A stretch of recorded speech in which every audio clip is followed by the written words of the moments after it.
오늘은 정말 특별한 강사분을 모셨습니다. 우리 2011년도 한신교회 어머니 기도회 가을 학기 유일한 여성 강사분이십니다. 나오시게 될 텐데요. 환경운동 또 생명밥상운동 이론가이면서 실천가이신 분이십니다. 세상을 아름답게 하는 불편한 진실, 조금은 역설적이지만 굉장히 중요하고 큰 뜻을 담고 있는 주제 같은데요. 우리 유미호 실장님, 여러분들의 뜨거운 박수로 모시도록 하겠습니다. 강 목사님이 키가 크셔서 이렇게 높이 올라가 있나 봐요. 반갑습니다. 소개받은 유미호입니다. 제 이름 기억하시기 참 좋으시죠? 제가 짧은 시간이겠지만 하나님 만드신 창조 세상에 관해서 그리고 우리의 삶에 대해서 한번 살펴보고 갈 터인데 지나고 나면 들은 얘기는 다 까먹을 거예요.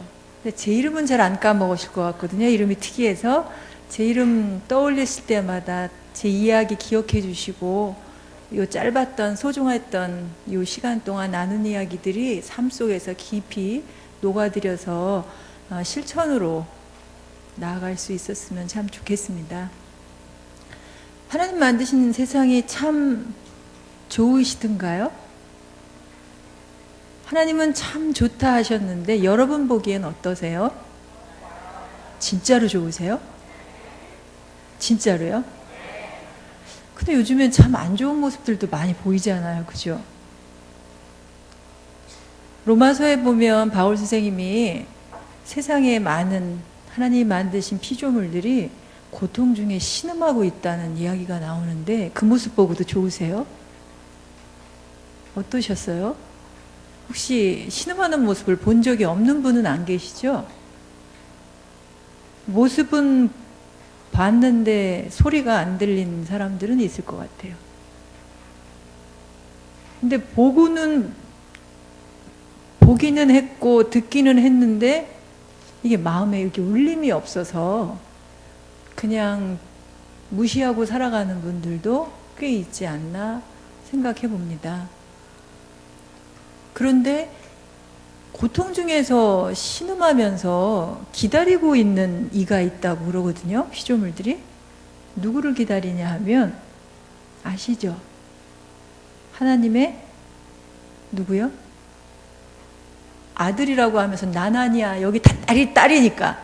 여기 아들만 기다린다고 나는 아니야. 그러니까 나는 피조물의 고통을 모른 척해도 괜찮아. 이렇게 생각하시지 않으시죠? 하나님의 자녀를 기다리는데 다들 하나님의 자녀이십니까? 그럼 피조물들이 기다리는 그 자녀들 맞으셔요? 여기서 자신이 좀 없어지거든요. 분명히 피조물들이 도움이 필요로 해서 자기의 필요에 의해서 하나님의 자녀를 기다리는데 자신 있게 내가 여기 있노라. 나를 왜 찾고 있느냐라고 그들 앞에 나서서 그들에게 필요로 한 도움을 줄 수 있는 네가 여기 얼마나 있을까? 마음의 손을 한번 나 여기 있다라고 한번 들어보시죠. 정말로 고통 중에 있습니다. 얼만큼 고통 중에 있냐면 지난해 연말부터 올해 있었던 일만 보더라도 동물들이 엄청 고생했죠. 정말 산채로, 돼지들의 경우는 산채로 매장이 되었거든요. 300여만 마리가 정말 세상에 태어나서 빛을 처음 보고 나들이 간다고 신나갖고 밖으로 나왔다가 바로 구덩이로 그냥 떠밀려서 죽음을 맞을 수밖에 없었던 돼지들이 참 많았습니다. 그리고 고기 랩소디라고 하는 다큐를 보니까 태어나자마자 어미와 함께 그 생명은 안 태어나는 게 낫을 것 같은데 태어나자마자 바로 생매장을 당하는 그런 모습을 보았을 때 정말 우리가 못할 짓을 하고 있는 거 아닌가 라는 생각을 해봤습니다. 얼마나 많은 생명들이 고통을 당하고 있는지. 어떤 이들은 그거를 일컬어서 그 영어로 FEW 고통도 고통이지만 우리가 살아가는 이 땅에 지금 어떤 위기에 처해 있느냐라고 하는 이야기를 할 때 FEW라고 하는 머리 글자를 따서 설명을 하는 이들이 있습니다. 같이 붙이면 FEW, few죠. 거의 없다 이런 뜻이에요. 하나님이 세상을 만드실 때는 우리의 필요를 어디서 충족시키도록 지으셨냐면 조금 전에 아름답다, 좋다 하셨던 그 세상에서 모든 걸 충족할 수 있도록 창조하셨어요. 우리의 필요는 그곳에서부터 다 만족을 할 수 있습니다. 그런데 이 세상은 지금 다 충족이 되고 있나요? 부족함 없이 지내고 계셔요? 그러십니까? 참 대답하기 난감해요. 그렇죠? 부족함 없이 누리고 있는 것 같으면서도 나만 볼 때는 그런데 이 지구 생명 전체를 봤을 때는 그 안에 있는 낱낱의 생명이나 이 지구라고 하는 전체 생명을 봤을 때는 또 그렇지 못한 경우들이 많거든요.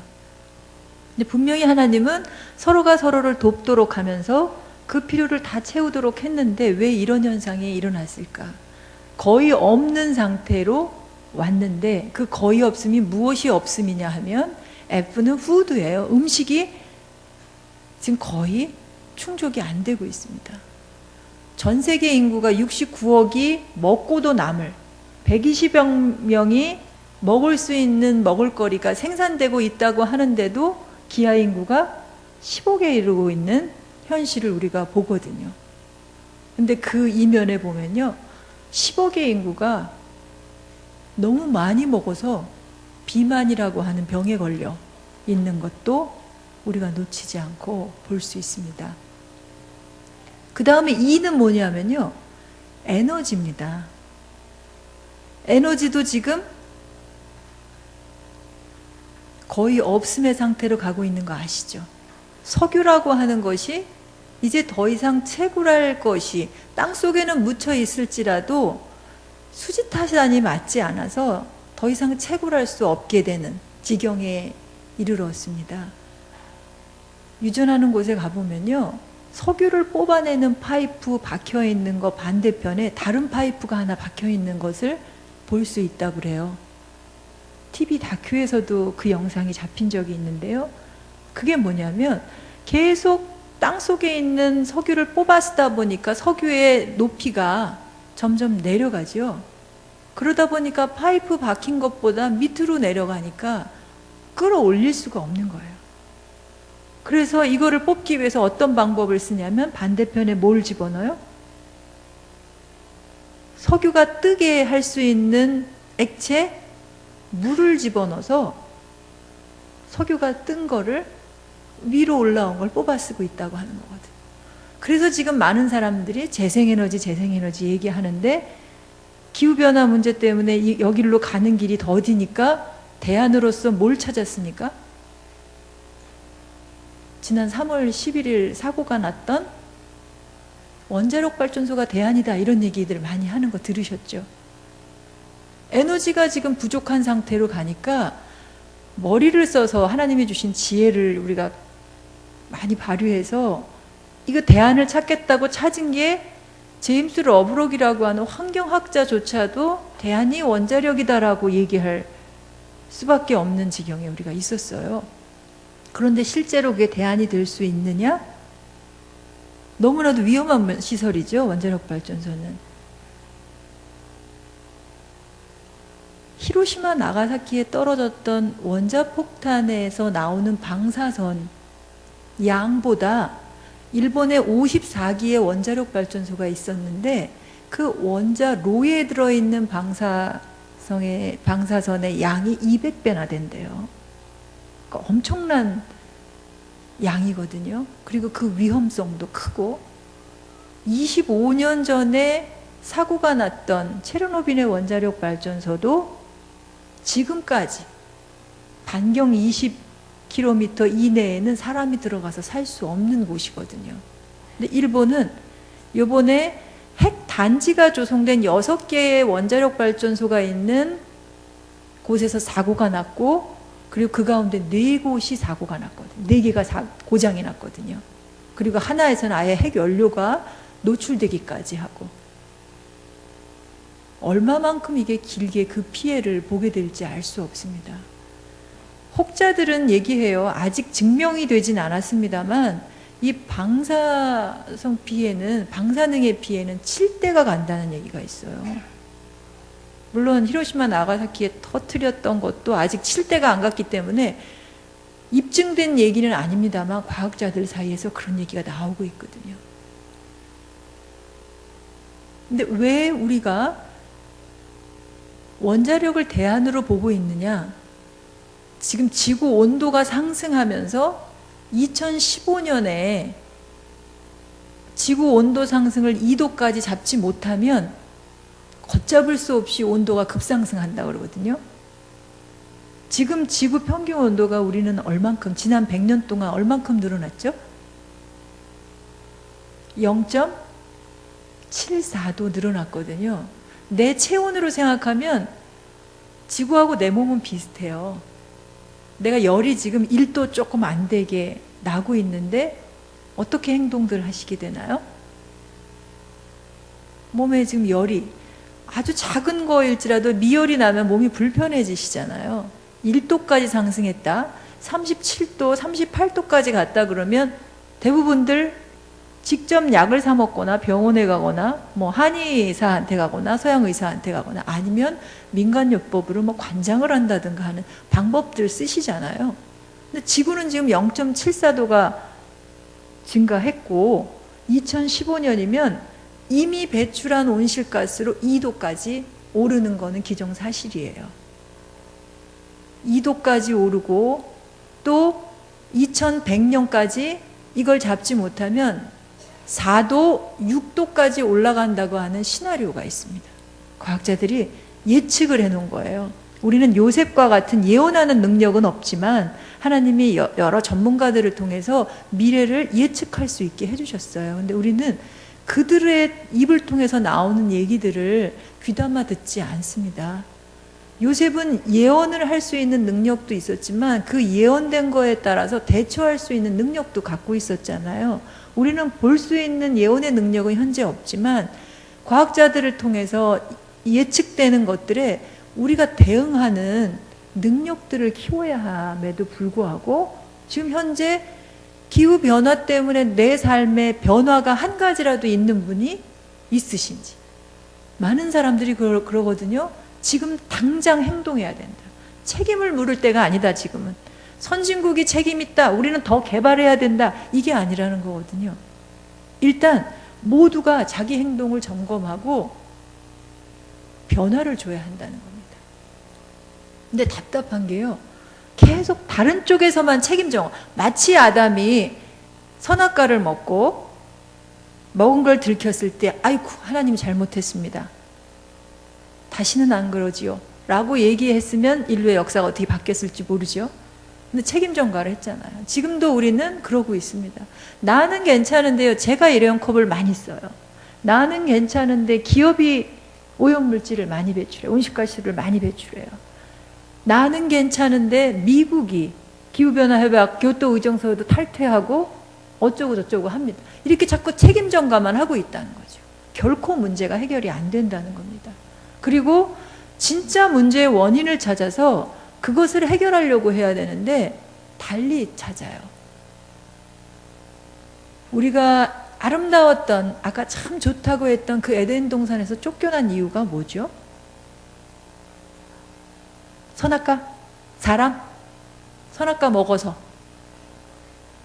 예, 저는 이게 훨씬 더 중요하다고 생각하는데 먹은 그 행동보다는 먹게 했던 게 뭐죠? 나를 유혹했던 거? 먹음직도 하고 보암직도 하고 그 탐스러웠던 그 유혹을 이기지 못한 거예요. 근데 지금도 우리는 살면서 욕심들을 참 많이 내죠. 얼마나 욕심내는지 보세요. 아까 먹을거리 얘기하면서 제가 10억이 영양상태, 최소한의 영양상태를 유지 못해서 기아 상태로 가서 죽음에 이르는데 10억의 사람들이 비만해. 돈을 들여가며 살 거예요, 전쟁을. 하고 있다는 얘기예요. 너무 많은 걸. 먹지 말아야 할 것도 먹고요. 여러분들 먹지 말아야 할 게 뭐인지 아시죠?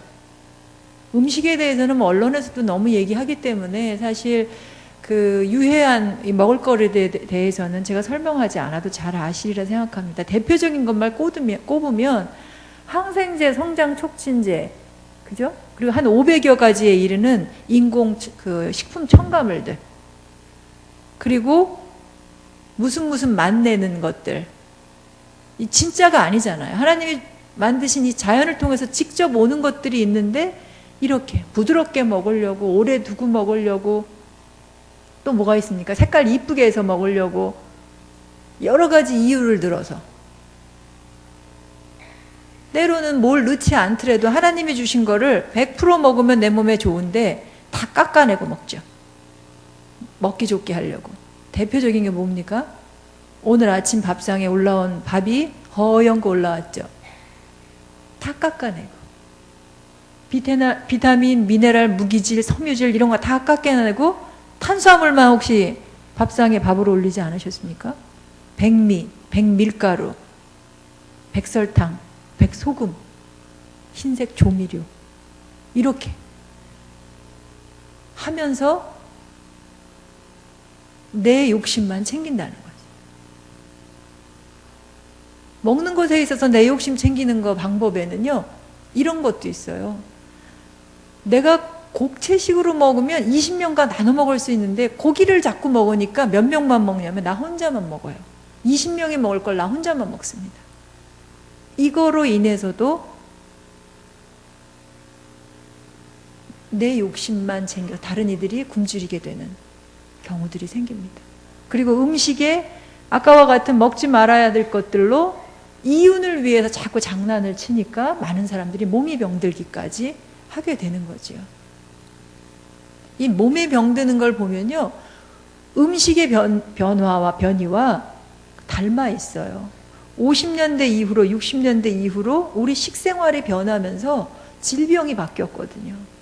아시죠? 5, 60년대에 주로 병원에 왜 찾아갔냐면 결핵이나 이런 못 먹는 것들, 그러니까 못 먹어서 생기는 병들, 그런 병에 걸려. 요즘에는 뭐 때문에 병원에 많이 가요? 네, 당뇨, 고혈압, 또 암, 이런 것들 때문에 가거든요. 이거를 90년대 이전만 하더라도요, 이 병을 일컬어서 성인병이라고 했어요. 근데 지금은 성인병이라고 의학용어로 사용 안 합니다. 뭐라고 하죠? 생활 습관병이라고 합니다. 이게 어른들에게만 나타나지 않고 아이들에게도 나타나거든요. 소아비만, 소아당뇨, 소아고지혈증, 소아암, 이게 다 우리의 욕심, 처음 원죄였던 먹음직하고 보암직도 하고 지혜롭게 할 만큼 탐스러운 거를 이겨내지 못하니까. 주님께서 우리한테 주기도문을 괜히 주신 게 아니에요. 이런 유혹이 올 때는 시험에 들지 말게 하시고 하고 늘 기도하셔야 되는 습관으로. 그럴 수 있어야 한다는 생각이 듭니다. 근데 먹는 것만이 아니고요, 우리가 얼마나 욕심을 많이 내냐면요, 아까 원전 얘기를 했는데, 원전 지금 불을 켜놓은 것도요, 우리가 낮 시간에 이렇게 많은 불을 켜고 기도도 좋지만 이렇게 많은 불을 켜고 있는다고 하는 게 아파하는 자연들에게 잘하는 일인지는 잘 모르겠어요. 근데 지금 일단 불은 켜 있고 이 말씀을 드립니다. 이 전기의 30%가 원자력 발전소에서 와요. 근데 우리가 전기를 얼마나 많이 쓰냐면요, 한 달에 전기 사용 용량이 얼마인지 보세요. 돈으로만 보시죠. 거기에 킬로와트 시간 몇 킬로와트신지를 한번 보십시오. 보통 300km에서 400km, 적은 분은 한 250km 이렇게 내려가는데요. 근데 1년에 한 사람이 쓰는 전기 사용량이 2006년에 한 7천 정도 됐는데, 그때가 보통 선진국들, 영국, 프랑스, 일본, 독일 이런 데들과 비슷해진 때예요. 그리고 지금도 그 선진국들은 더 이상 오르지 않고 있습니다. 독일은 그것을 6,500 더 밑으로 내리겠다고 그 수요를 조절하려고 하는 정책들을 씁니다. 근데 우리는 지금 2010년 작년을 기준으로 9,400kWh의 1인당 전력 사용량을 자랑하고 있습니다. 그리고 정부가 2030년이면 그때 되면 지금 원자력 발전소가 우리가 21기인데 7기는 짓고 있고요. 6기는 계획에 놓고 있는데 60%를 원전에서 대주겠다라고 하는 정부 계획을 하면서 여러분들이 얼마를 쓸 거라고 정부가 예측하냐면 13,000kWh를 쓸 거라고 예측하고 하고 있습니다. 어디까지 쓰실래요? 전기를. 근데 왜 이렇게 전기가 많이 늘어났을까요? 제가 환경운동을 처음 시작한 게 91년도예요. 근데 그때 1인당 전력 사용량이 2,500 정도밖에 안 됐습니다. 근데 지금 9,400으로 늘고요. 2030년이면 나는 잘 모르겠는데 뭘 그렇게 내가 많이 쓰는지 모르겠는데 공동 책임이니까 우리 사회는 13,000을 제가 쓸 거래요. 감당이 안 되는 겁니다. 근데 주위를 잘 살펴보면 원인이 어디 있는지 볼 수 있어요. 일본하고 우리하고 전력 사용 그 행태를 잘 살펴보면요. 집에서 쓰는 전력량의 대표적인 게 뭘로 들어갈까요? 원래대로 하면 뭐로 들어가야 돼요? 보통 이렇게 전기 쓰는 거랑 취사하는 거? 취사하는 것도 원래는 가스로 쓰죠. 근데 요즘에는 교회들도 대부분 다 바뀌고 있는데 뭘 많이 쓰죠? 난방. 그죠? 난방도 그거로 하고 조리도 그거로 하려고 하는 일들이에요. 근데 일본이 지금 어떤 계획을 세웠었냐면요. 올 전력화 프로젝트를 갖고 있었어요. 거기 전기 자동차 만든다 그러죠? 자동차도 전기로 가겠다. 석유가 이제 문제가 되니까 전기로 가겠다고 하는데 그 전기로 일본에 자동차가 6천만 대가 있다고 그러든가 그러던데요. 그걸 다 전기로 가게 한다 그러면 원전을 몇 개 지어야 하냐면 한 100여 개를 더 지어야 된대요. 사고 나기 전 계획입니다. 그리고 모든 주택에 돌아가는 전기와 난방과 취사와 이런 걸 다 전기로 한다고 했을 때 68개인가 원전을 더 지어야 된다고 그런 계획을 갖고 있었대요. 불가능한 일이죠, 이건. 근데 이거는요, 전기라고 하는 거는 굉장히 그 에너지 효율이 낮은 거예요. 주로 여러분들이 쓰시는 이 에너지, 특히 전기는 어디서 오냐면, 어디서 오는지 아시죠? 우리는 하나님이 주신 거를 누릴 때에 기본적으로 내가 쓰는 게 어디서 오는지 정도는 알고 살아야 돼요. 그래야 감사하죠. 물론 하나님께로부터 오는 거이긴 하지만 하나님 다음부터 그 과정을 볼 수 있어야 돼요. 밥도 어디서 왔는지, 누가 생산했는지, 그 사람이 어떤 과정을 통해서 생산했는지 이런 걸 알면 밥맛이 틀려지잖아요. 전기가 어디서 왔을까요? 네, 수력도 있고 화력도 있고 원자력도 있고 이게 어느 발전소에서 이렇게 연결돼서 왔는지 봐야 되는데요. 이게 전기를 발전소에서 우리 집까지 오는 동안 에너지 효율이 몇 프로가 떨어지냐면요. 70%가 떨어져요. 그러니까 우리 난방할 때 예전에 여기 계신 어르신들은 난방 집에서 뭘로 하셨어요? 나무 하거나 저 어렸을 때는 심지에다 불 붙여서 네, 골로 뭐 이렇게 뭐 가스도 이제 쓰고 그랬잖아요. 직접 연료를 직접 난방에 활용하면 효율이 높잖아요. 그런데 1차 연료를 전기로 바꾸느냐고 원자력 발전소 예를 들면 그 우라늄이라고 하는 걸 채굴해서 농축해서 성형해서 연료를 쓰고 발전시키는 데만도 효율이 3분의 1밖에 안 된다는데 그게 발전된 거를 다시 갖고 오는 큰 송전탑들이 지금 산들이나 이런 데를 통해서 다 거쳐서 도시로 연결돼 있잖아요. 그 시골에서 생산한 거를 그 지역에서 쓰는 것도 아니고 대도시에가 다 뽑아와서 써요. 중간중간에 생태계 파괴하고 송전탑 밑에 사는 생태계나 사람들은 또 질병을 앓게 되는 이게 이제 개연성들을 입증하지 못해서 피해 보상을 못 받는 경우들도 있기는 한데 여러 가지 문제들을 예측하고 있다고 하는 겁니다. 근데 지금 우리나라도 그 방향으로 가고 있죠. 교회들 바닥에 이 전기 판넬 다 깔고 있고 전기, 냉방기, 온풍기 이런 것들로 다 해결하고 있는 것들이 에너지 소비량을 급상승시키고 있다는 것입니다. 근데 유럽 쪽에 가면요, 전기로 난방하는 것을 법으로 금하고 또 그것을 추진해가는 곳들이 있습니다. 우리도 계획을 잡아야 돼요. 우리나라에서 석유 한 방울도 안 나는데 과연 그래도 되는 걸까? 현재 우리나라 국민이 하루 사용하는 석유량이요 230만 배럴이 돼요. 대형 유조선 하나가 200만 배럴 석유를 싣고 온다 그러거든요. 그러면 그 유조선 한 대만큼을 매일 우리나라에 정박시켜야 되는 거예요. 우리나라 안 나니까 어디서부터 갖고 오죠? 페르시아만에서 주로 갖고 오죠. 거기서부터 여기까지 오는데 며칠이나 걸릴까요? 빨라야 한 달, 40일 정도 걸린대요. 그러면 유조선이 몇 개가 바다 위에 떠 있어야 됩니까? 40개 떠 있어야 되죠.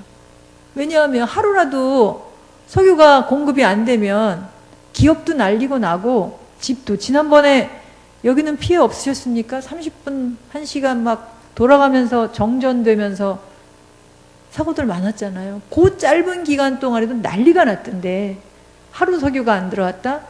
문제가 심각해지겠죠.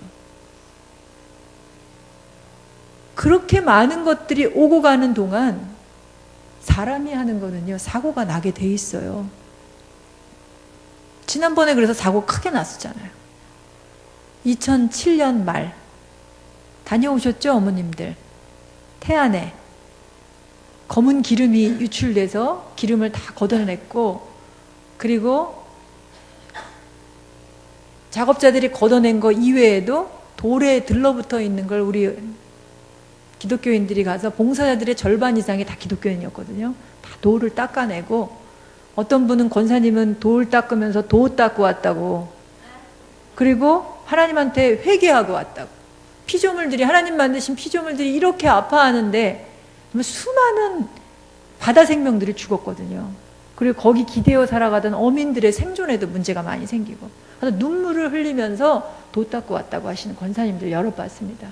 그런데 그분들의 삶이, 물론 그 순간 회개도 소중해요. 그런데 회개라고 하는 건, 회심이라고 하는 건요, 그냥 마음으로만, 눈물로만 하는 게 아니고요. 회개는 180도 삶이 바뀌는 거인 거 아시죠? 우리가 230만 배럴이나 되는 석유를 하루에 사용을 했다면, 그거를 가득 채우면요, 일주일에 월드컵 경기장 하나가 찬대요. 1년이면 52개의 경기장이 꽉 차는 거예요. 이거 다 어떻게 하냐고요. 걔네들이 소비되는 거로만 문제가 아니라 소비되고 나면 그게 다 온실가스로 변해서요, 지구 온도가 높아진다니까요. 근데 우리 어떻게 해요? 근데 그 당시도 어떻게 됐냐면요, 많은 사람들이 이거 원인을 밝혀서 이 문제 해결해야 된다고 하면서 주목한 게 뭐냐면 단일 선박체였기 때문에 문제였다 그러더라고요. 선박이 이중으로 되어 있으면 이게 트레인이 와서 쳐도 그 안에 보조장치가 있으니까 그렇게 많이 유출되지 않았을 텐데 이렇게 나오더라고요. 근데 아니죠. 지금도 단일 선박체가 다니고 있는 걸 보고요. 그때 만약에 회개를 진짜로 했다면 석유에 너무 전적으로 의존되고 있는 우리의 삶을 봤어야죠. 하나님, 우리가 이렇게 살아서는 안 되겠다고 하는 고백을 해야죠. 당장 바꿀 수는 없어서도 석유가 아닌 다른 것들로 해결할 수 있는 삶을 우리가 하나씩 하나씩 보여줘야죠. 책 한 권 소개해 드릴까요? 며칠 전에 우리나라에 귀국해서 지금 세미나 강의 이런 걸 하고 다니시는 분이 계신데, 일본에 이름은 정확히 기억 못하는데 그분의 책이 번역돼 나왔어요. 플러그를 뽑으면 지구가 아름다워집니다 하는 책을 쓰신 분이에요. 이분은 일본 정부가 올 전력화 프로젝트, 아까 얘기한 걸 추진하는 거랑 반대로 비전력화 프로젝트를 진행하자. 그 냉장고도요, 전기 없이 하는 거, 여러 가지를 스스로가 비전력화 공방을 운영해서 스스로가 할 수 있는 거를 해요. 저희 단체에서는 얼마 전부터 교회의 대표적인 상징적인 물건, 그럼 뭐예요? 세상 사람들에게 딱 보여주는 물건? 십자가죠. 십자가 불이 좀 당당하게 켜졌으면 좋겠다. 화력에서 온 거, 원자력에서 온 거, 그거를 못 키겠다, 우리는. 대신, 물론 십자가 전력 그 조명부터가 바꿔야 돼요. 네온 십자가이면, 한신교회 십자가는 조명이 뭔지 한번 살펴봐 주십시오. 네온 십자가면요, 한 달에 한 가정이 쓰는 전력량을 사용해요. 너무 어마어마하잖아요. 그거를 LED로 바꿔줘야 돼요. 그러면 10분의 1로 줄어들어요.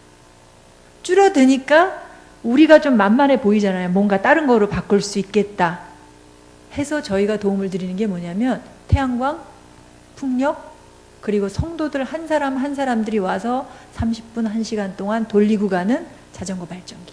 셋을 연결하자. 우리 돈 주고 헬스장 가서 운동도 하잖아요. 자전거 그 두 바퀴는 그대로 두고요, 뒷바퀴에다가 세탁기 모터를 연결해요. 그러면 돌리는 동안 전기가 계속 돌아가, 생산돼요. 우리는, 예전 어르신들은 다 먹을 거, 입을 거, 살 집 다 직접 해결하셨잖아요. 요즘 사람들은요, 자기 먹을 것도 생산 못하고요, 자기 옷도 못 지어 입는 건 고사하고, 자기 옷이 뜯어진 것도 수선도 할 줄 모르고요, 자기가 사는 집 짓는 거는커녕 자기 집 이사하는 것도 자기가 안 해요. 희한한 사람들이에요, 요즘 사람들이요. 자기가 하는 게 없어요. 다 뭘로 해결해요? 하나님이 같이 섬길 수 없다고 한 그걸로 다 해결하더라고요. 우리의 주인은 하나님인데. 그리고 일하지 않는 자는 뭐 하라고요? 뭔가 해야 돼요, 우리는. 하나하나 뭔가 할 수 있다는 걸 보여줘야죠.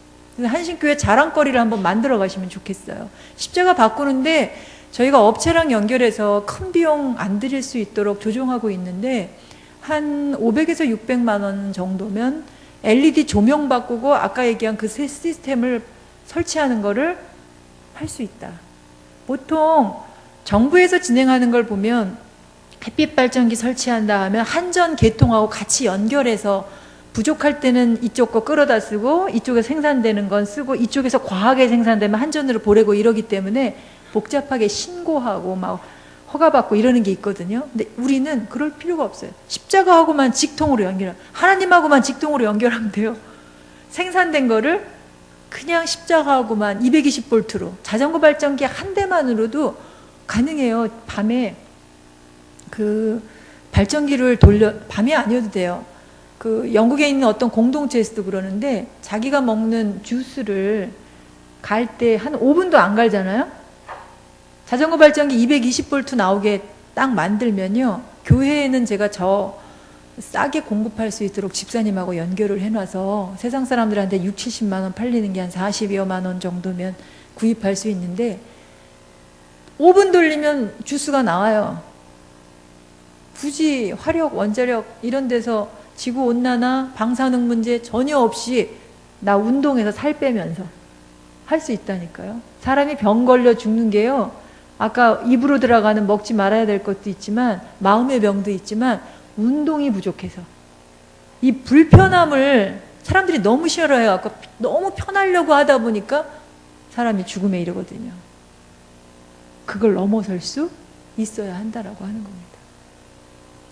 자, 이렇게 FEW, 거의 없은 상태로 인해서 지구가 지금 파산 상태로 가는데, W, 물이죠. 물도 마찬가지예요. 지금 세계 인구가 11억 명이 깨끗한 물을 먹을 수 없는 지경에 이르렀단 말이죠.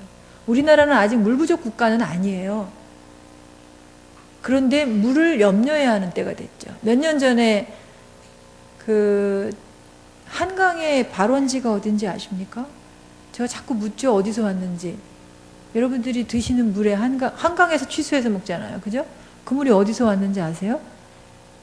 물론 하늘에서 왔어요. 근데 사실 하늘이 아니고 이게 얘네들 계속 노니까 그죠? 어디가 시작인지 몰라. 시작은 하나님이 처음에 물 하신 게 이렇게 돌고 돌아요. 근데 이 땅의 시작점은 어딜까요? 한강의 발원지. 여행 갈 때요, 그냥 놀러만 다니시지 말고 즐기러만 다니시지 마시고 요런 나와 함께 살아가고 있는 자연을 느끼러 가세요. 그들과 대화하고 내 삶의 시작이 어딘지. 검룡소입니다. 태백에 있어요. 검룡소. 그럼 낙동강의 발원지도 태백에 있는데요. 황지연못. 황지연못은 시내 한복판에 있어요. 태백에. 근데 제가 마침 그해 봄 가뭄이 있었을 때 태백을 여행하게 됐는데 기차에서 내리려고 그러는데 방송이 나오더라고요. 역사에 화장실을 못 가니까 볼일 기차에서 다 보고 내리라고. 제한급수를 하고 있더라고요. 태백이. 발원지가 2군데나 있는데 제한급수를 하고 있더라고요. 가뭄이 심했기 때문인데 황지연못은 그동안 한 번도 마른 적이 없는데 제가 가보니까 예전에 가봤을 때보다 절반이나 물이 줄었더라고요. 거기서 물을 퍼가지고 제한급수 하고 있었는데 이렇게 되는 게 물조차도 우리가 너무 많은, 자꾸 선진국들하고 비교해서 그렇지만 우리 물 사용량이 엄청나요. 1.5배에서 2배까지도 가요. 이런 얘기 들어보셨죠? 독일에 유학 간 사람이 맘 놓고 샤워하고 있는데 집주인이 올라와서 이 사람이 살았나 죽었나, 물 틀어놓고 혹시 쓰러진 건 아닌가 염려해서 올라왔다는 얘기 들으셨죠? 그 사람들은 5분 10분이면 샤워 끝이거든요. 근데 우리는 맘대로 쓰잖아요. 때로 뭐 공중 목욕탕 같은 데 가면 비누칠하고 딴짓 하면서도 내 거 아니니까 물 계속 틀어놓고. 그것만 그러나요? 교회는 안 그러세요? 교회 예배 다 끝나고 가는데 내 거 아니니까 불 끄는 거 관심 없어. 교회도 그래서요. 강남은 여기가 무슨 구죠? 서초구. 서초구는 탄소 마일리지를 하고 있을 텐데, 에코 마일리지 내지는 탄소 마일리지를 하고 있을 텐데, 제가 안타까운 건 세상에서 돌아가는 진행되고 있는 좋은 프로그램은 교회에서도 도입할 필요가 있다고 생각해요. 시스템이 아주 잘 돼 있어서 학교나 기업들도 그 탄소 마일리지 프로그램에 가입해서 해요. 그러니까 우리는 에너지 가계부라고 말하는데요. 전기, 가스, 수도요금 요거를 기록하게 돼 있어요. 그러면 전년 대비로, 저는 강남구에 사는데요. 근데 강남에 들어간 첫 해에 예전 사람이, 제가 사택에 사는데요. 예전 사람이 가족이 좀 많이 살던, 낭비역을 했다기보다는 부모님도 모시고 이렇게 같이 살았었나 봐요. 아이도 있고. 근데 저는 남편, 저, 그리고 지금 고1의 아이 셋밖에 없거든요. 그러니까 엄청 줄더라고요. 사택이라 전기는 교회에서 공동으로 하기 때문에 같이 못하고 가스만 했는데도 양이 팍 주니까 그게 다 돈으로 돌아오던데요. 그러니까 자치단체마다 돈으로 주는 데가 있고 마일리지 적립해서 무슨 뭐 문화 뭐를 누릴 수 있게 하거나 공공기관에서 뭐 하는데 혜택을 주거나 이런 것들이 있어요. 요즘에는 뭐 그린카드 이런 것들이 있어서 또 적립해서 사용할 수 있게 하죠. 근데 교회들은 거기에서 거리를 두고 있더라고요. 그리고 불을 잘 안 켜거나 또 이 에너지 절약하는 가계부 쓰는 데에는 교통도 들어가는데 유류비요. 혹시 한 주에 한 번, 아니 한 달에 한 번 정도 차 없는 주의를 하자고 그러면 아유 성도들 우리 교회 안 오고 딴 교회 갑니다. 이렇게 걱정하는 교회들도 있고. 전기 없는 예배 같은 거 드리면 어떨까요? 마이크 없이, 조명 없이, 이런 그 악기들 전기 쓰는 거 없이 순수한, 제 소리 들리시죠? 뒤에 안 들리시나요? 그러니까 적정 규모로 우리가 살아가는 것도 필요할지 모릅니다. 제가 지금 계속 필요에 관한 얘기를 하잖아요. 저는 한 20년 이 환경운동 하면서 많은 사람들이 원인을 여러 가지로 짚는데 그 핵심에는 자기 필요를 아는 거다라고 하는 결론을 내렸습니다. 욕심이 아니라 자기 필요를 아는 거, 먹는 거, 입는 거, 내 집, 내가 소유하는 거 다 내 필요만큼 하는 거. 그러면 문제는 다 해결된다. 그리고 조금 더 눈을 크게 뜬다면 내 필요가 아니라 내 필요도 볼 줄 아는 거. 내 필요만이 아니라 사람들의 필요만이 아니라 자연의 필요도 알게끔 하는 거. 알게끔 되는 거. 그런 문제는 해결된다. 근데 참 필요를 안다는 게 어렵죠. 뷔페에 가보면 알잖아요. 금방 여기까지 먹으면 될 것 같은데 더 먹고서는 배불러가지고 배부르다는 느낌만 있으면 괜찮게요? 접시에 꼭 남기잖아요. 그래서 쓰레기통으로 들어가잖아요. 그래서 음식 쓰레기가 지금 버려지는 게 물가가 올라서 예전에 저는 15조 하고 다녔는데 20조라고 그러던데요. 단돈 1조라도 통장에 들어있는 분 있으세요? 너무 엄청난 거잖아요. 제가 이런 비유를 하기는 싫은데 예전에 환경부가 접시에다가 10,000원짜리 올려놓고 옆에다가 숟가락 젓가락 놓고 제목을 크게 뽑았더라고요. 돈이라면 남기시겠습니까? 여러분은 어떠세요? 남기실 거예요? 남기셔도 돼요. 돈은요 누구든지 와서 가져가요. 근데 내가 먹던 밥은요 안 가져가요. 나도 순간적으로 딴짓하다가 쳐다보면 내가 먹던 건데 맛있게 먹던 건데 금방 본 건데 더럽게 느껴져서 버리잖아요. 그죠? 어떤 사람은 자기 자식이 먹던 것도 비상해갖고 못 먹던데 그거 누가 먹어요? 내가 먹던 거 내가 먹어야죠. 근데 이제 어떤 훌륭하신 목사님은 교회에서 빈 그릇 실천하려고 교인이 못 먹는 거 있으면 일단 부모가 먹고 부모가 못 먹겠으면 갖고 와라 내가 다 먹겠다 그러셨대요. 근데 그 목사님 빼빼 말라 계시거든요. 지금껏 그 교회가 아니라 실천을 잘하고 있는 겁니다. 어떤 교회는요 교회 주방에 저울을 갖다 놨어요. 잔반 버린 거 마지막에 무게를 잽니다. 그래서 그 양이 줄어드는 걸 계속 체크합니다. 잘하다가 어느 순간에 우리가 또 지칠 때가 있잖아요. 그럼 또 늘어나죠. 그러면 그 부분을 보는 거죠. 교회 안에 게시판에다가 전기요금 사용량도 딱 기록을 해놓으면 좋을 것 같아요. 이번 달에 뭐 때문에 이렇게 전기가 많이 나왔지? 기록을 하는 거예요. 제 생각에는 부서별로도 계량기가 따로 있어서 니네 부서는 얼만큼 이게 늘어나는 걸 봐서 그 부서의 환경 지킴이들을 두는 거죠. 그래서 그거를 점점 줄여 내 필요를 만큼으로 낮추는 거 필요해요. 내 필요가 얼마일지를 알아야 돼요. 중세시대에 7가지 죄악 중에 하나가요 탐이 들어가 있어요. 2개가 식탐, 탐욕. 탐은 우리가 이 세상에 와서 극복하고 가야 할 겁니다.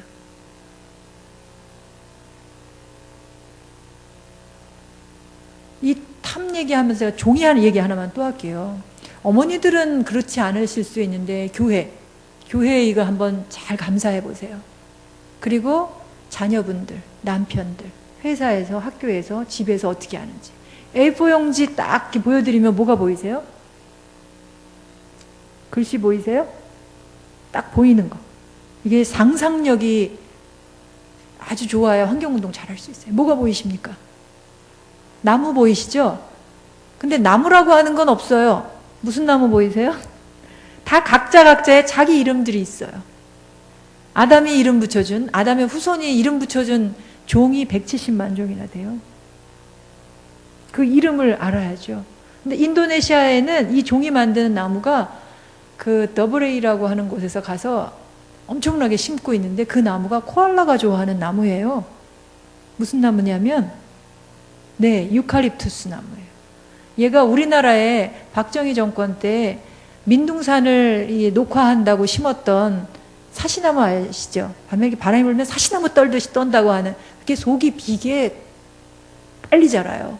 그래서 몇 년 자란 다음에는 바람이 불고 태풍이 오면 그냥 픽픽 쓰러지는 그런 나무인데 유칼립투스 나무도 속성으로 자라요.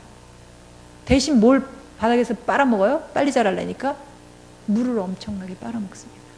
그래서 수자원의 문제를 지하수의 문제도 또 야기시키거든요. 근데 이 얘기를 하는 이유가 숲은 나무들이 다양하게 있어야만 그 생태계가 건강해요. 하나님이 보시기에 좋다 하셨던 그 모습 그대로예요. 근데 인도네시아에는요 거기다가 공장을 차려놓고 나무를 베고 심고 하는 뭘 만들어, 숲을 만든 게 아니라 유칼립투스만 있는 뭘 만들어요? 나무 공장을 만든 거예요. 공장이에요, 거기는. 다양한 생명체가 살고 있어야 되는데. 그게 우리가 너무 많이 사용하는 종이 때문이에요. 65년도에 1인당 종이 소비량이 4.4kg이었습니다. 지금 1인당 종이 소비량이 몇 배나 늘었을까요? 한 5kg 65년에 썼다 그러면 30배가 늘어서 지금 30배 더 되죠? 180kg을 써요. 1인당 종이 사용량이. A4만이 아니라 화장실 휴지. 화장실 휴지를 천연 펄프로 만든 좋은 휴지로 쓰고 계십니까? 제가 끝나고 다 감사하고 갈 수도 없고 자체적으로 그러니까 환경 모임이 좀 만들어져서 감사를 해보면 화장실에 있는 휴지는요, 한 번 쓴 종이로 만든 재생 휴지를 써야 해요. 여러분들이 먹고 나오는 그 우유팩 있으시죠? 우유팩은 100% 천연 펄프로 만든 거거든요. 그걸 모아가지고요, 1kg, 물론 깨끗이 씻어서 펼쳐서 접어서 그걸 수거를 해가지고 교회 공간이 있으면 쌓아놨다가 남양주에 있는 부림재지라고 하는 공장에 갖다 주면요, 그 숫자에 맞추어서 화장지 혹은 휴대용 휴지 이런 것들을 교환을 해줘요. 너무 먼 지역에 있다면 교환하기 힘들지만 뭐 한 톤 트럭 정도 모아놨다 그러면 그 사람들이 와서 가져가요. 바꿔줍니다. 이런 것들이. 그리고 우리 제일 많이 소비되는 종이 사용처가 포장. 요즘에 인터넷 쇼핑이 많이 되는데 쇼핑하면 대부분 종이 박스에 오잖아요. 스카프 하나 오면서도 종이 박스는 대문짝만한 거에다가. 해남에 계신 목사님이요, 6년째 되셨어요, 내려가신 지. 근데 처음에 내려가셔서 뭘 할까 고민하시다가 주변에 종이가 너무 많이 벌어져서 교인들한테 우리 종이 줍자 그러셨대요. 근데 너무 궁상 맞잖아요, 그쵸? 그래서 교인들이 들은 척도 안 했대요. 근데 목사님은 새벽기도 끝나고는 늘 종이를 주스러 다니셨답니다. 넉마죠, 넉마. 예전엔 넉마하는 넉마주의가 많았잖아요. 근데 이분이 한 2, 3년 죽고 나니까 교회 통장에, 당신의 그 재산으로 한 게 아니고 교회 통장에 돈이 차곡차곡 쌓이더랍니다. 그 다음부터는 교인들이 같이 주셨대요. 근데 이게 이런 좋은 실천을 하는데도 지혜가 있어야 되는데요. 원래 종이는 경제가 어려지면서 어려운 이웃들이 다 주워 가잖아요. 낮 시간에 이렇게 노인분들이나 이런 분들이 줍는 거 보시죠? 그 사람들 것까지 싹쓸이 해오면 곤란하잖아요. 낮에는 안 주고요, 새벽녘 그리고 밤 시간에 주스러 다녔답니다. 이게 그 얘기가 소문이 나니까 기업에서는 직접 주는 분들도 계시대요. 근데 그렇게 해서 지금 통장에 얼마가 모였냐면 6년 됐는데 1억이 모였대요. 오늘부터 종이 주스러 다니셔야 되겠죠. 그걸로 장학 사업도 할 수 있고 별의별 거 다 할 수 있어요. 햇빛 발전기 설치해놓고 3kW짜리 설치해놓고, 지금은 요번 정부가 그걸 제도를 폐지하는데요, 15년간 정부가 비싼 가격에 사주게 되는 제도가 있었어요. 독일에서 지금 잘하고 있는 발전차액 지원 제도인데, 그 제도에 의하면 한 달에 20만 원, 25만 원이 나라에서 전기 민간인이 잘 생산했다 그리고 통장으로 돈을 줬어요. 그래서 어떤 교회는 그걸 햇빛 기금, 그래가지고 그 기금으로 에너지 그 빈곤층 내지는 장학금 이런 걸로 사용을 했다고요. 환경 그러면 아유 나만 불편한 게 아니고요, 좋은 일도 생겨요. 이렇게 여러분들이 좋아하시는 그걸로도. 근데 종이요, 그렇게 쓰는 거를 제가 아주 충격적으로 한 가지만 더 설명을 드릴게요. 주보만 예로요. 주일날 한신교회가 쓰는 A4 용지 주보만으로 몇 장? 잘 모르시는군요, 교인 수가 얼마인지. 자, 1천만 그리스도인이 있죠, 우리. 1천만이 넘는다 그러는데 중복되는 숫자 다 빼고 한 1천만이라고 칩시다. A4가 한 박스가 2,500매예요. 그럼 4박스면 만장이죠. A4 용지 4박스 만장이면 나무 한 그루입니다. 아까 제가 180kg 한 사람이 종이를 그 무게를 쓴다 그랬는데 그게 나무 3그루예요. 그러니까 내가 내 나무 3그루를 1년에 쓰는 거예요. 그럼 1년에 나무를 몇 개 심어야 돼요? 나무 3개 썼으면 베어냈으면 3개 심어야죠. 식목일에 근데 나무 1그루라도 심으세요? 책임 있는 행동을 해야 된다니까요. 교회에서 주보를 몇 개 쓰는지 보시고 1000만 그리스도이니까 만장이 나무 1그루거든요. A4 4박스 만장이 나무 1그루. 자, 1000만 그리스도인이 1000만 장의 A4 용지를 주보로 주일날 1시간에서 1시간 반 예배하면서 써요. 나무가 몇 그루가 베어졌을까요? 퀴즈. 1000만 장 A4 용지면 만장이 1그루. 몇 그루? 1000그루. 자, 하나님이 기뻐하시는 예배일까요? 저 잘 모르겠어요. 자신이 없어졌어요. 예전에는 우리가 마음과 정성과 뜻을 다해서 예배 드리면 다른 거 하나 보지 않으시고 하나님 기뻐하실 거라 생각했는데 1000그루가 베어지고 있다고 생각하니까 이거 참 뭐라고 얘기를 못 하겠어요. 저희는 재생지를 권면합니다. 나무를 40% 덜 벤 거, 60%덜 벤 거, 100% 덜. 예전에 왜 누런 갱지들 있잖아요. 그건 한번 썼던 거예요. 근데 우리가 종이를 버릴 때도 지혜롭게 버려야 되는데 지혜는 이럴 때 지혜로운 거예요. 자기 이윤 챙기려고 그럴 때가 아니고.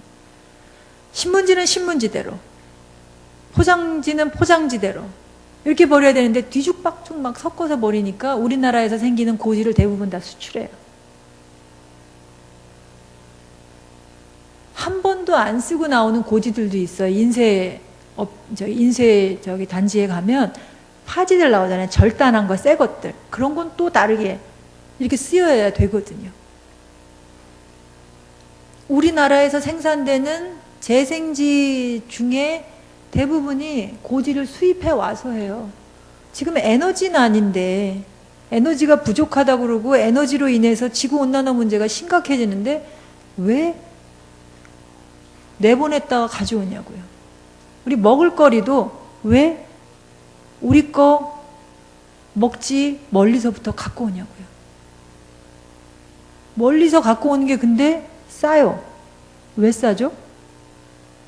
걔네는 분명히 에너지도 더 쓰고 문제도 더 많이 일으키고 왔는데 왜 쌀까요? 그냥 싸니까 좋으세요? 우리 지혜로운 하나님의 창조를 염려하는 지혜로운 청지기들은 싼 이유를 파헤쳐야 돼요. 그만큼 누군가에게 고통을 줬다는 거예요. 사람에게, 우리의 이웃뿐만 아니라 자연에게도, 그리고 아직 이 땅에 오지 않은 후손들에게도 고통을 주고 있는 거예요. 그 아이들이 이 지구상에 왔을 때 더 이상 살 수 없는 지구가 돼버렸을지 몰라요. 지구가 이렇게 심각한 위기 속에 있는 것 다 아시죠? 제가 그냥 확인시켜 드린 거죠? 아셨을 거예요. 그런데 어차피 너무나도 크게 지금 위협이 다가오니까 머지않아서 그냥 자연재앙이 이 지구를 어떻게 할 것 같아. 내가 뭐 작은 일 뭐 한다고 무슨 달라질 게 있을까? 그냥 그 큰 재앙이 두려워서 가만히 있거나, 혹은 내가 지금 누리고 있는 게 너무 행복해. 포기하기 싫어. 그래서 주저하고 있거나. 그런 분들이 있으실 거예요. 근데 어떤 행동도 옳지 않습니다.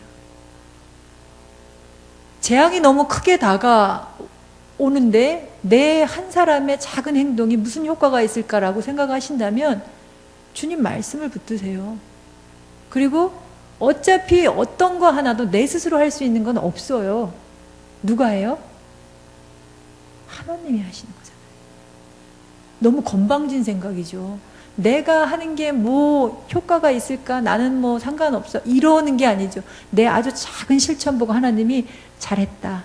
칭찬하시고 지극히 작은 일에 충성했구나. 잘했다 하시면서 하나님이 해결하실 거라는 거죠. 여기 계시는 한 분 한 분들이 혹시 지구가 사라지기 전에 하나님 나라에 먼저 하나님 앞에 설지 모르겠어요. 그때 하나님 앞에 가서 하나님이 너 지구에 갔다 뭐 하고 왔니? 라고 물으면 뭐라고 대답하실래요? 일회용 컵 엄청 쓰고 왔습니다. 하나님 앞에서 당당하게 제가요, 이 지구가 지금 이렇게 아파하는 걸 보면서요, 일회용 컵만큼은 안 쓰고 왔습니다. 제가 불필요하게 켜있는 전등은 늘 끄면서 다녔습니다. 내가 물은 꼭 받아놓고 썼습니다. 이런 실천들 하나하나를 자랑스럽게. 저는 내 컵을 항상 갖고 다닙니다. 저는요, 휴지 많이 안 써요. 손수건 늘 갖고 다닙니다. 자, 퀴즈 하나 내볼까요? 자, 슈퍼를 갔어요. 물건을 샀어요. 제가 지금까지 얘기한 거에 효과가 있는지를 묻는 퀴즈입니다. 점원이요, 종이봉투 드릴까요? 비닐봉투 드릴까요? 하고 묻습니다. 뭐라고 대답하실래요? 저 오늘 얘기 잘한 것 같아요. 둘 다 필요 없습니다. 저는 장바구니 갖고 왔습니다. 때로 깜빡하고 장바구니를 안 갖고 왔더라도 그런 물건을 조금 사고, 아유, 내 두 손이 있으니까 들고 가면 됩니다. 근데도 굳이 비닐 주려고 하는 사람들이 있어요. 그죠? 그러면 그 사람을 교육을 시켜야 돼요. 그 비닐이 석유에서 온 거잖아요. 석유가 지금 어떻고, 또 이 비닐이 그냥 버려지면 이거 썩는데 뭐 수백 년이 걸리고, 또 얘가 바다로 그냥 들어가면 바다 생명들 목을 졸라갖고 죽이고, 이렇게 교육을 시키는 기회로, 전도의 기회로 환경운동가를 키워내시면 되거든요. 이거 말고도 실천할 게 참 많은데요. 제가 이제 이 지금 기도회를 섬기시는 분들에게 교회에서 할 수 있는 일, 그리고 개개인들이 할 수 있는 일과 관련된 글을 보내드릴게요. 그러면 환경 모임들이 만들어져서, 또 저희 교육 프로그램도 있거든요. 직접 교재를 받고 12가지 주제를 성경 말씀을 깊이 주제별로 묵상하면서 이론 공부하고 생활 체크하고 실천하고 하는 거 있는데, 그런 거 공부하시는데요. 지금은 힌트만 하나 드리고 갈게요. 녹색 기독인 10계명으로 10가지를 정해놓은 수칙이 있는데 한꺼번에 다 지키려고 하지 마세요. 너무 급하게 가려고 그러면 포기하기 쉽상해요. 너무 어려운 것 같아, 환경 지키는 거. 난 못해, 이러거든요. 쉬운 걸로, 요거는 할 수 있겠다 하는 것부터 시작하세요. 그러면 할 수 있습니다. 자, 1부터 10까지 저한테 운을 띄워주세요. 한 목소리로요. 일회용품을 사용하지 맙시다. 이용합시다. 대중교통. 삼가합시다. 합성세제. 사용합시다. 중고품. 오늘도 물, 전기를 아껴 씁시다. 육식을 줄이고 음식을 절제합시다. 7일째는 하나님도 쉬셨습니다. 시간에 쫓기는 생활을 하지 맙시다. 팔지 맙시다. 소비 광고의 한눈을. 구합시다. 작고 단순하고 불편한 것을. 십자가의 예수님처럼 어려운 이웃을 도웁시다. 이 어려운 이웃은요, 네.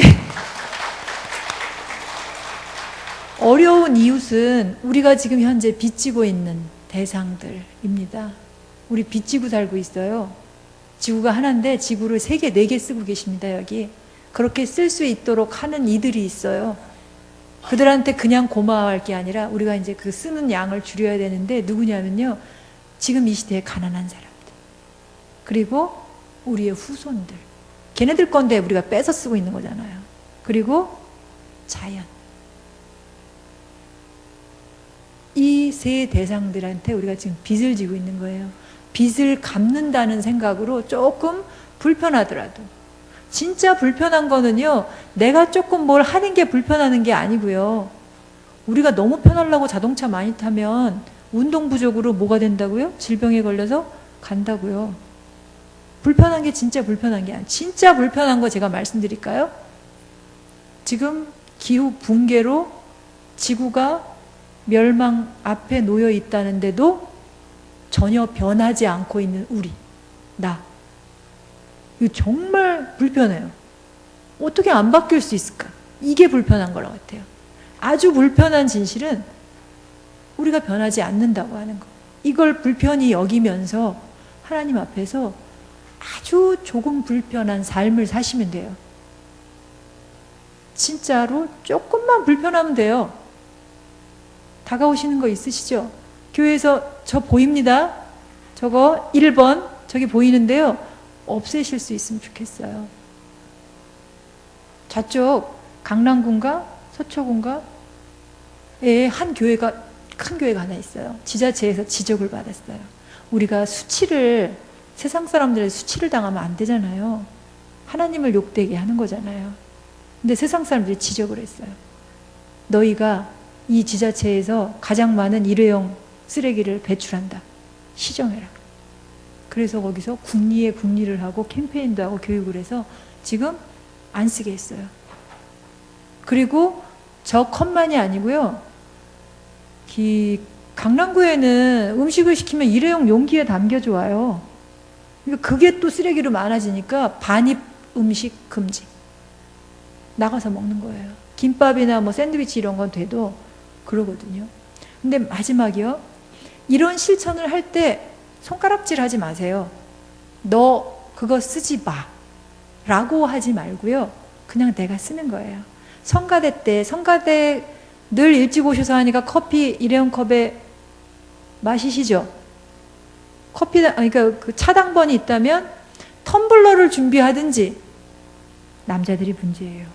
아무것도 들고 다니는 가방이 없으니까 컵도 안 들고 다니죠. 여성들은 가방에 컵이나 텀블러나 넣고 다니는데, 아니면 컵장을 두고 마련해 뒀다가 그걸 꺼내서, 왜 좋은 이 생명을 살리는 거룩한 음식을 저런 한 번 쓰고 버릴 쓰레기에다가 담아서 먹습니까? 좋은 그릇에다가 담아서 먹는 거를 직접 보여주면 이 본을 따라서, 우리가 예수님을 따라서 가듯이 좋은 일을 행하는 사람 건 다른 사람이 따라가게 돼 있어요.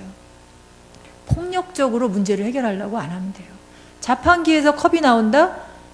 만약에 교회 안에 자판기가 2개라면 하나는 컵이 나오고 하나는 컵이 안 나오게 해보세요. 그럼 자발적으로 실천이 가요. 한쪽은 좀 싸게, 때로는 돈도 안 나오게 할 수도 있잖아요.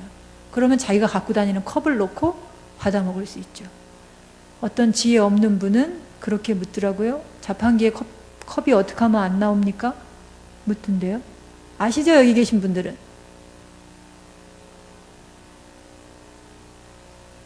특별한 장치가 필요할까요? 안 필요해요. 컵 안 넣으면 돼요. 그런 경험 해보셨잖아요. 분명히 내가 몇백 원 넣었는데 쪼로록 그냥 컵이 없어갖고 그냥 그랬던 기억들이 있으시잖아요. 우리의 머리를, 하나님이 주신 이 지혜로운 머리를 하나님의 이 창조생애를 지키고 돌보는 일에 많이 쓰셔서 마지막 날 하나님 앞에서 칭찬받는 여러분들 되시기를 바랍니다. 감사합니다.